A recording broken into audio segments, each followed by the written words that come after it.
अंबरनाथच्या station परिसरात झालेल्या हॉटेलच्या अनधिकृत बांधकामाला कोणाचा आशीर्वाद? पालिकेकडे तक्रार करूनही कारवाई नाही. कधी होणार कारवाई? समाजसेवक फारुख शेख. अंबरनाथ पश्चिमेकडील डीएमसी रोड शिव मार्केट येथे एका हॉटेलने कोणतीही परवानगी न घेता 25 ते 30 वर्ष जुने बांधकाम असलेल्या बांधकामावर अनधिकृतपणे 1+1 लोड बेरिंगचे टोलेजंग बांधकाम केलेले आहे. हे बांधकाम केव्हाही कोसळून या ठिकाणी जीवितहानी होण्याची शक्यता आहे. तेव्हा या बांधकामावर त्वरित निष्कर्षणाची कारवाई करण्यात यावी अशी मागणी येथील समाजसेवक फारुख गुलामपीर शेख यांनी अंबरनाथ पालिकेच्या मुख्याधिकारी यांच्याकडे दिनांक 20 डिसेंबर 2024 रोजी केली आहे.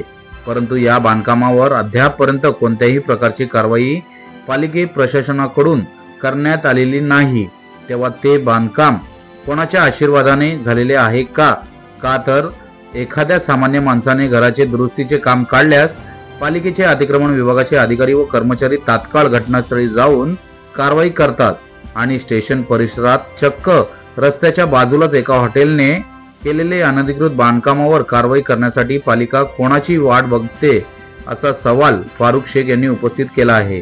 या संदर्भात अतिक्रमण विभागाचे सुनील गावित यांना विचारले असता सदर हॉटेलच्या अतिक्रमण धारकाला नोटीस बजावलेली आहे व पुढील कार्यवाही सुरू असल्याचेही गावित यांनी सांगितले.